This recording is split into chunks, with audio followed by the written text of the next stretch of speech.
Hello YouTube gun people. Shot a steel challenge match yesterday with my 1911.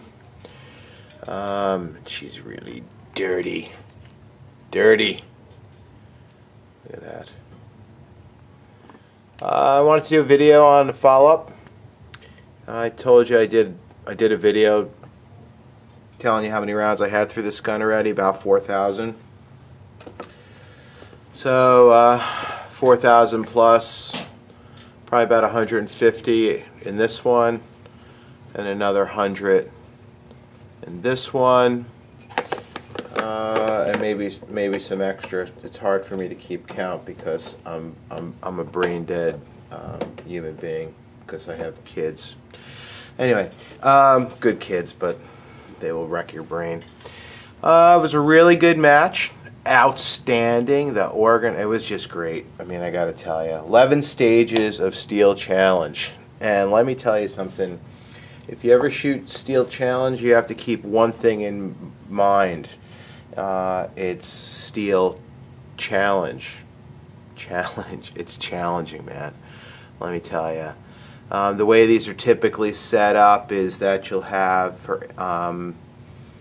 you might have, for instance, let's see, let's move this precious baby out of the way. You'll have two targets here, and in the middle you'll have one target. You have to shoot all four of them, all four of the outer targets, and then you hit the stop plate. So that would be a target with the stand painted orange. And that's your time, and you do that 5 times. They drop the lowest score, and then they take an average, and that's your time for the stage.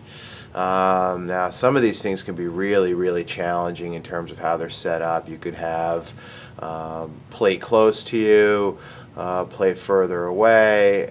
You can have another target like 30 yards away and 10-inch steel. It's pretty hard to hit it. Especially if you're trying to go fast, and then the stop plate like all the way over here. So really challenging, really fun, great bunch of people. I don't know, the scores aren't up yet. I felt like I shot well. Certainly shooting with a production 1911. I didn't see too many other people there with 1911s. They don't know what they're missing. Herman Cain was there, the presidential candidate. Yes, he was. He didn't shoot that well, though. Now, excuse me. What, Herman? But excuse me. I'm sorry, you just didn't shoot that well. I don't know where you're getting all upset, you know. Now, And excuse me. yeah, it's true. Excuse me. You didn't shoot well. Get over it. Get over it. Excuse me. Get over it. You What didn't did I shoot say? well. What did I All right, that's enough for you, Herman Cain.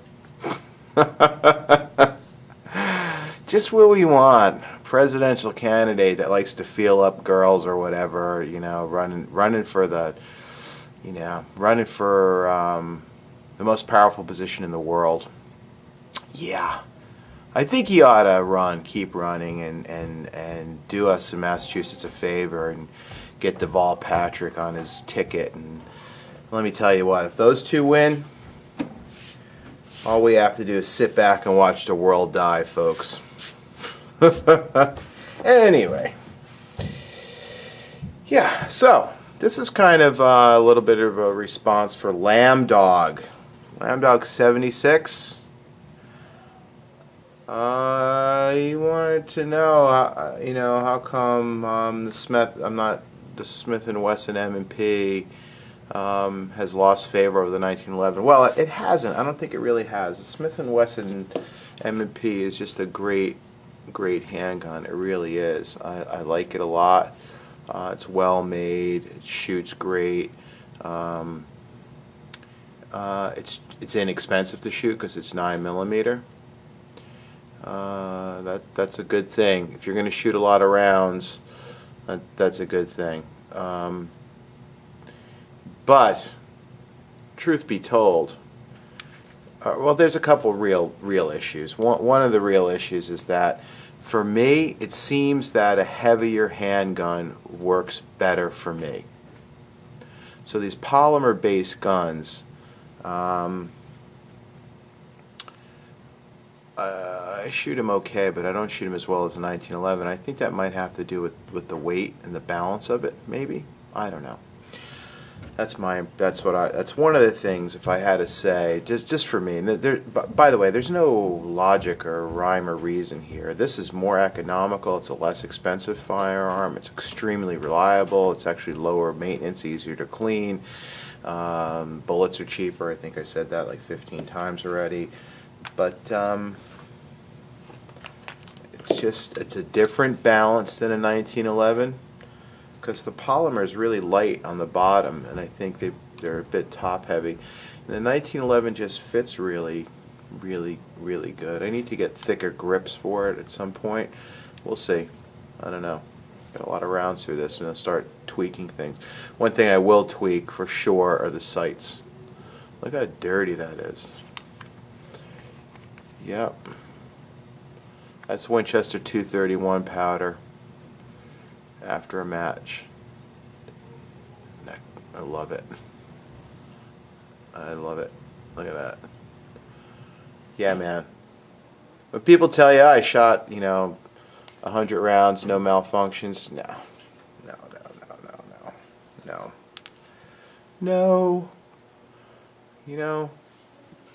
Seriously.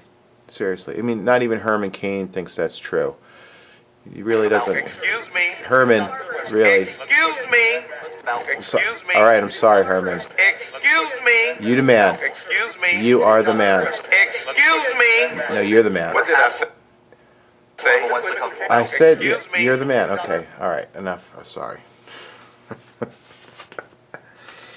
I think I like the 45 because of the balance, Lambdog. It feels good in the hand. It points really well.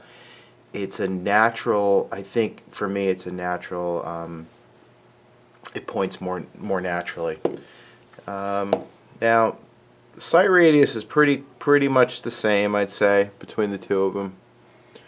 So it's not sight radius. Smith & Wesson has the M&P has a great sight radius.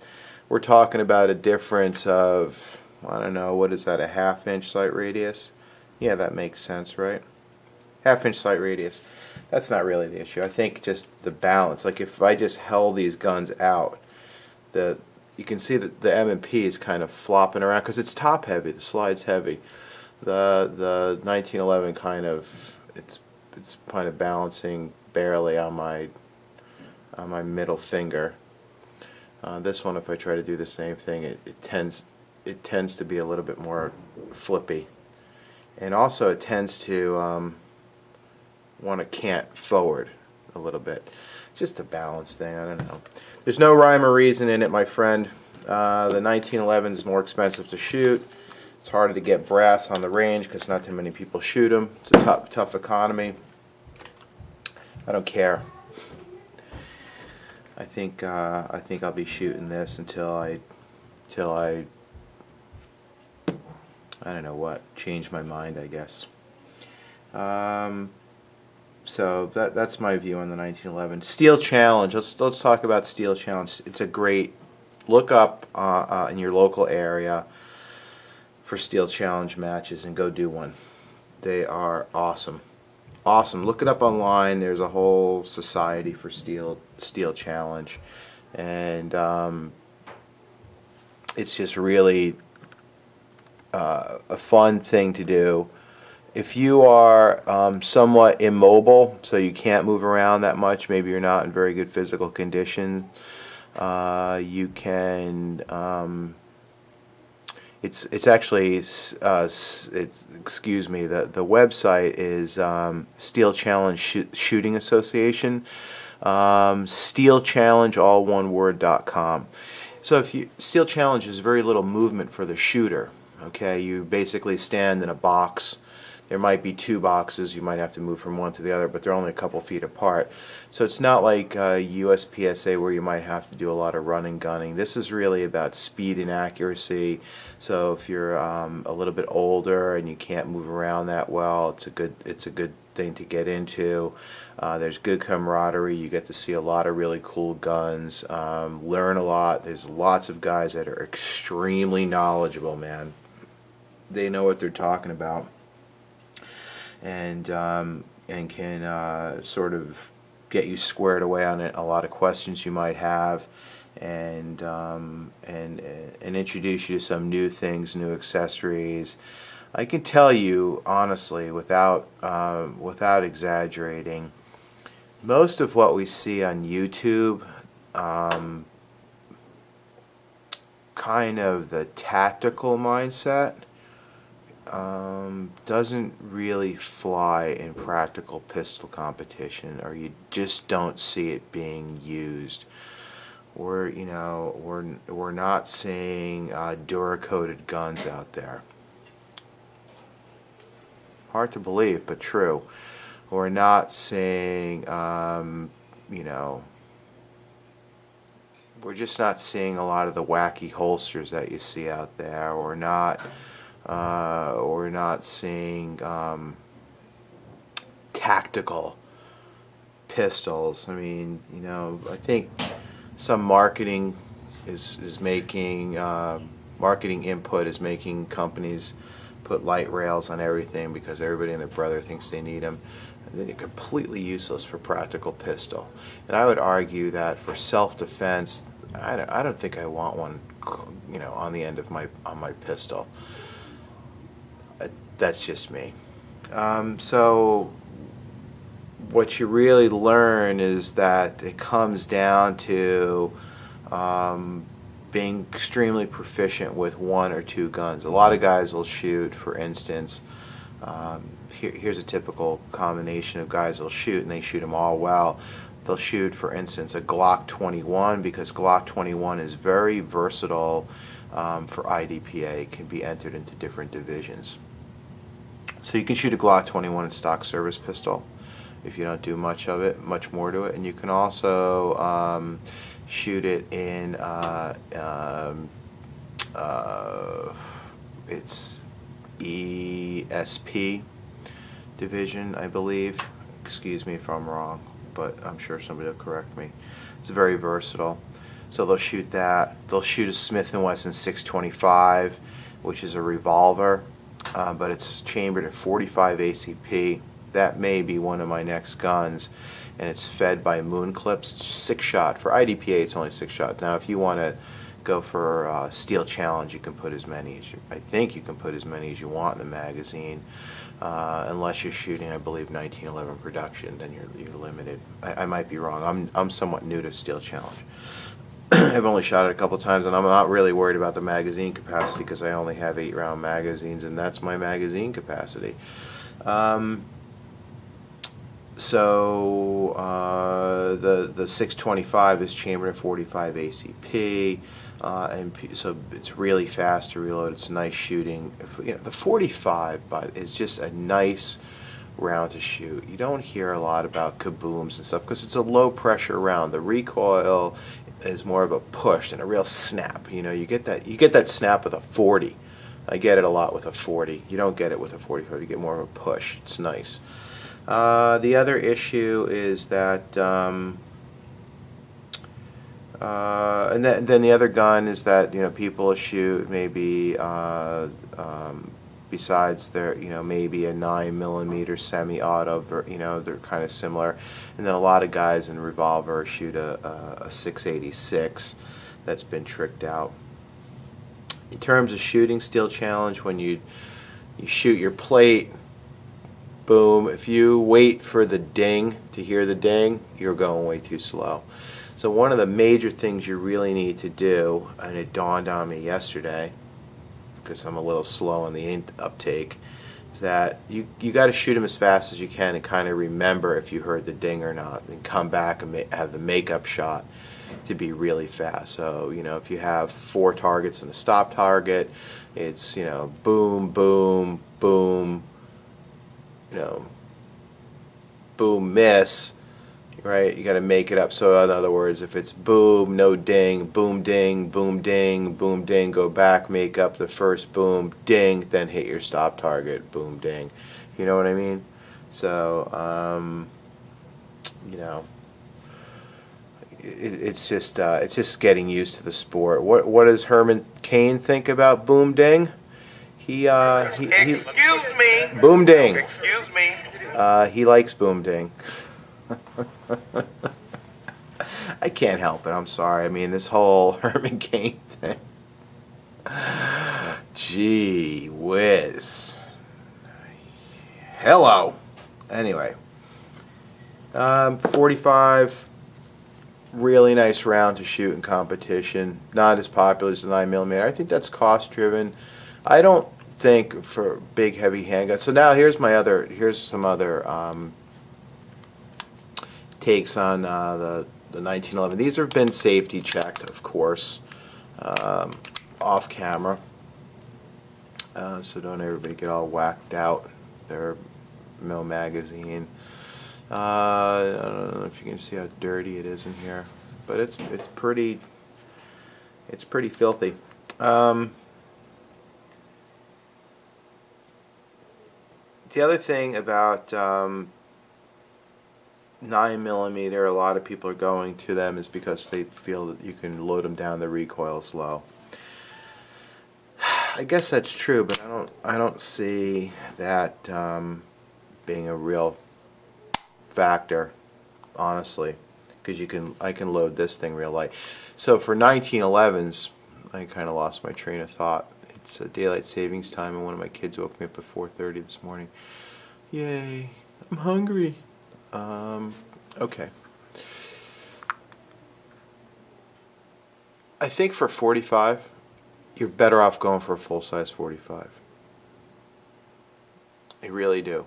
I think it shoots better than the Commander size, and the Commander is it doesn't give you this full-length sight radius. It's only marginally smaller, and these are thin guns. These are relatively thin, and these are very, very concealable, even full size. So if you were to buy one 1911, I would recommend a full size. And the reason I would recommend a full size, and this is experience. I was into 1911s for a long time. I got sucked into the polymer pistol craze. I really did. There's some history about my 1911s, but anyway, I got away from 1911s for a while. I got back into it when I sold them. I got back into it when. And this is a long time ago. It took me a while to get back into it. It was, back in the day. I sold them. Actually, one of them is in my brother's possession for just reasons that none of us fully understand. But anyway, he enjoys it, so that's good. It's not you can't be like, hey, give me my gold cup back. No, especially after the guy gives you a Colt Anaconda. I'll take the snake gun, thank you. Full-size 1911. This is easy to carry. Yeah, they're a little bit heavy. I think the weight. I don't like scandium frames. I think that's a complete waste. They're too light. You get that balance problem again. Too light. You're too light on the bottom. There's an imbalance between the top and the bottom, the slide in the frame. Don't like it. So full-size 1911, the nice thing is it's a great range gun too. You can take it, you can get really proficient with it. That could be your carry gun. Easily be your carry gun. Lots of ways to carry the 1911. Nice inside the waistband holster works, and outside the waistband holster works. A shoulder rig will work really good. So that's my thoughts. I'm kind of blabbering along. I'm kind of enthralled with the 1911. I will be now regenerating a 1911 collection. I'm not selling any guns to do it. But Lambdog, don't get me wrong on the M&P. It's a fine pistol. So is the Glocks and all these modern pistols we all talk about. You know what? They are all really good. They are all fantastic. The ones that are, particularly the ones that you see, actually here's a good way to judge a gun if it's any good. Now this is a sweeping generalization. I'll leave you with this. If you go to a practical shooting magazine like the IDPA magazine, and look at, or just look online. You don't need to subscribe to anything. Look online about what kind of pistols people are using in practical pistol competitions. Base your decisions on that, and if those are too big, you can always get a smaller version. All right, I'm out.